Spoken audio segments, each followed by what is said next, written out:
చాణక్యుడు అర్థశాస్త్రాన్ని రచించడానికి కొన్ని వందల అధ్యాయాలుగా దాన్ని విభజించడానికి, విస్తృతమైన ప్రపంచాన్ని కేవలం ఒక గ్రంథంలో నిక్షిప్తం చేయడానికి ప్రధానమైన కారణం ఏమిటో తెలుసా? అవమానం కారణం. ఒక ఆయుధానికి ఆకురాతి మీద పదును పెడితే దాని పదును వేరు, అవమానం మీద పదును పెడితే దాని పదును వేరు. అర్జునుడు 18 రోజుల్లో ఎప్పుడూ చెయ్యని యుద్ధం 2 సార్లు చేశాడు. ఒకసారి అదే 18 రోజుల్లో కొడుకు చనిపోయిన మర్నాడు అభిమన్యుడిని చంపేశారు. చనిపోయాడు అనడానికి లేదు, బలవంతంగా చంపేశారు వాడిని. ఈ భీష్మ ద్రోణ కృపాది ధనువులు అందరూ, భీష్ముడు అప్పటికే కింద పడ్డాడు పాపం. ద్రోణుడు, కృపాచార్యుడు, అశ్వత్థామ, కర్ణుడు, దుర్యోధనుడు, దుశ్శాసనుడు లాంటి అతిరథ మహారీసులైన మహావీరులందరూ సిగ్గు ఎగ్గు లేకుండా వెనక నుంచి బాణాలు వేసి చంపేశారు అభిమన్యుడిని. అందుకని 14వ రోజుని అర్జునుడి యొక్క యుద్ధం ఉందే, శివుడు చేయగలడు ఆ యుద్ధం, మళ్ళీ అర్జునుడు చేశాడు. శ్రీకృష్ణుడు చూసి అదిరిపోయాడు, నేను సారథ్యం చేయగలనా అని. ఎందుకంటే శివుడు త్రిపురాసుర యుద్ధంలో చేశాడు యుద్ధం, మళ్ళీ అర్జునుడు నువ్వు చేస్తున్నాడు, నాకంత ఒళ్ళు మండింది, మా అబ్బాయిని చంపేశారన్నాడు. అవమానం. అదే యుద్ధాన్ని మళ్ళీ అర్జునుడు ఉత్తర గోగ్రహణంలో చేశాడు, అంతకంటే ముందే విరాట పర్వంలో. అప్పుడు ఎందుకు చేశాడు? 12 ఏళ్ళు అరణ్యంలో పెట్టారు, బాధలు పెట్టారు. 13వ ఏడు అజ్ఞాతవాసం చేయించారు. అరణ్యంలోనూ సుఖంగా ఉండనివ్వలేదు దుర్యోధనుడు. ఘోషయాత్ర పేరు మీద వెళ్ళి ఏడిపించుకు తిన్నాడు. అజ్ఞాతవాసంలోనూ సుఖంగా ఉండలేదు. భటుడిని పంపించి వాళ్ళ ఉనికి కనుక్కోమని చెప్పాడు. వాళ్ళ గోవుల మీద దండయాత్ర చేయించాడు.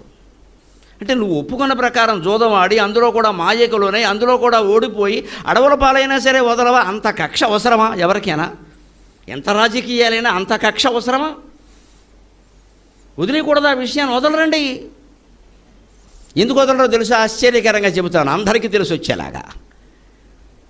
ఎవరైనా మన పరాభవించాలనుకున్నప్పుడు మనం పరాభవిస్తాం సహజంగా, కానీ ఎక్కడొక్కడ వదిలేయకపోతే ఎందుకు జరుగుతుంది అంత తీవ్రంగా అంటే, మళ్ళీ ఆ పాపం వీడిని జుట్టుకుని ఆ పరాభవాలన్నీ వీడు పొందడం కోసమే అంత కక్ష పెంచుకుంటాడు. దుర్యోధనుడు అందుకే పెంచుకున్నాడు.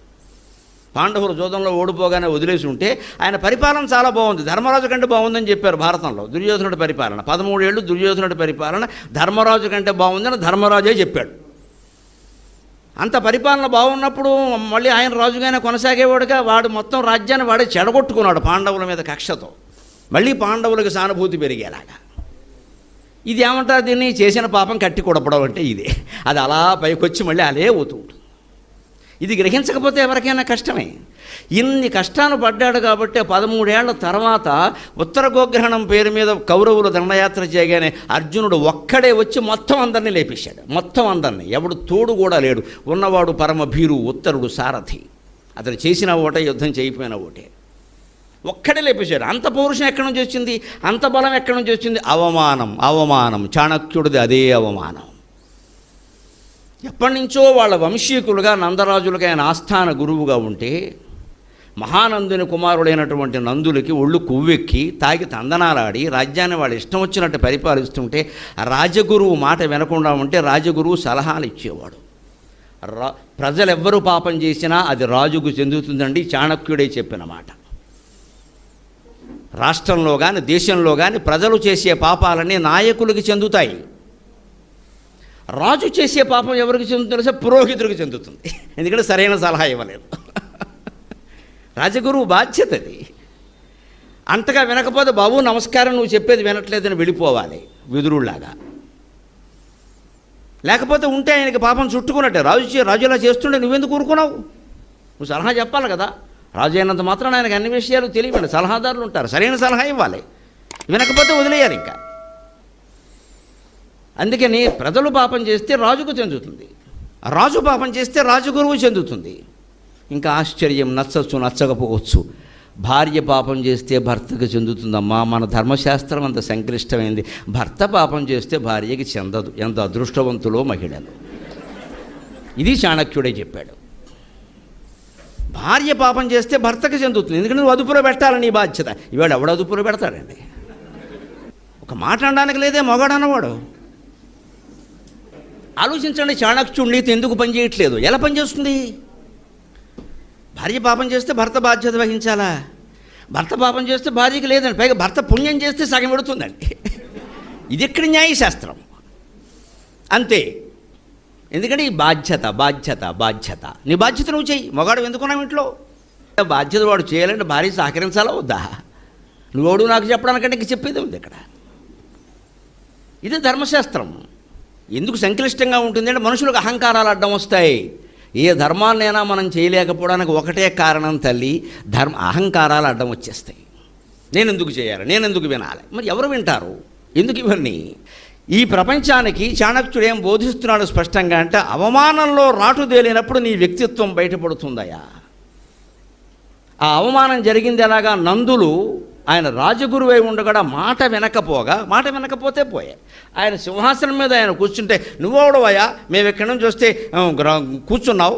గురువు ఎందుకు లేస్తాడండి? శిష్యుడు వస్తే ఎంత మహారాజు అయినా సరే లేవకూడదమ్మా, ధర్మశాస్త్రం ఒప్పుకోదు.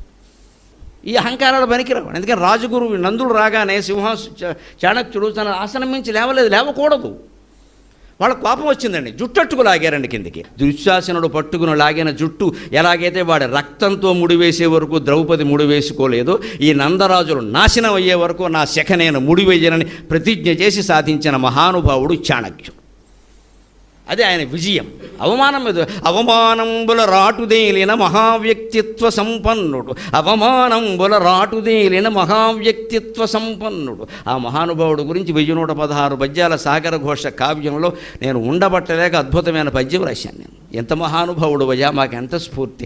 అవమానంబుల రాటుదేలిన మహావ్యక్తిత్వ సంపన్నుడు, ఆర్షవనం బంధున శాస్త్రగంధ తరురాజంబు, ఆర్షవనం బంధున శాస్త్రగంధ తరురాజంబైన చాణక్యుడు ఎంత విశేషంబుగా అర్థశాస్త్రమును సంధానించెనోగాని, ఎంత విశేషంబుగా అర్థశాస్త్రమును సంధానించెనోగాని, ఈ భువనం బంధున సత్ప్రభుత్వముల కొప్పుల్ నింపే తద్గంధముల్.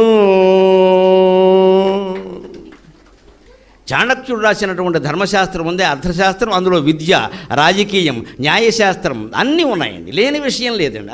అర్థం అనగానే డబ్బు గురించి అనుకోకండి. న్యాయశాస్త్రం ఉంది, ఎవరికి ఏ శిక్ష విధించాలో. సంసారాల గురించి ఉంది, సామ్రాజ్యాల గురించి ఉంది, విద్యా వ్యవస్థ ఉంది, అన్నీ అందులో విద్యా వ్యవస్థ గురించే మనం ఎంచుకుంటున్నాం. ఎందుకంత ప్రభావం పట్టింది దానికి? నెత్తురు బొట్టు, ఒక్కొక్క అక్షరానికి ఒక్కో నెత్తురు బొట్టు ఖర్చు పెట్టి రాశాడు ఆయన.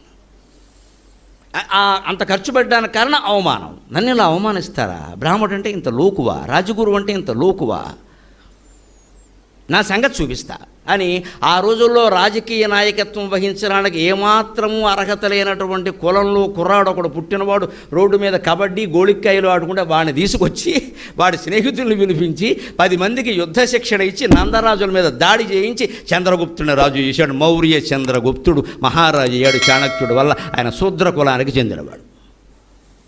చూస్తాను రా మీ సంగతి అన్నాడు. చూశాడంతే ఆయన. కానీ చాణక్యుడు ఎంత గొప్పవాడు అంటే, అంత చంద్రగుప్తుడు రాజయ్యాక ఆయన త్యాగం చూడండి. భారతీయ ఋషులంటే ఎలా ఉంటారు. ఈవేళ ఏదన్నా ఒకరు ముఖ్యమంత్రి కావడానికో, మంత్రి కావడానికో, కనీసం ఎమ్మెల్యే కావడానికో పక్క వాళ్ళు ఎవరైనా కాస్త సాయం చేసి 1000 2000 ఓట్లు వేయిస్తే, అన్న నాకేంటి, అన్న నాకేంటి, ఇదే గోల, నాకేంటి ఏదో ఒకటి ఇవ్వండి, ఎందుకు ఇచ్చాను నీకంటాడు. ఇంత సామ్రాజ్యాన్ని చంద్రగుప్తుడికి ఇచ్చినటువంటి చాణక్యుడు ఆయన్ని ఏమీ అడక్కపోగా ఉన్న మంత్రి పదవిని పాత మంత్రి రాక్షస మంత్రికి అప్పగించి, ధర్మం నిలబడాలని నేను ఇంత చేశాను కానీ నా మంత్రి పదవి కోసం కాదయ్యా, నేను ఋషిని బ్రాహ్మణుణ్ణి తపస్సు చేసుకుంటాను, నాకు రాజ్యం ఎందుకు అని మొత్తం విడిచిపెట్టి త్యాగంతో తపస్సు చేసుకున్న మహానుభావుడు చాణక్యుడు.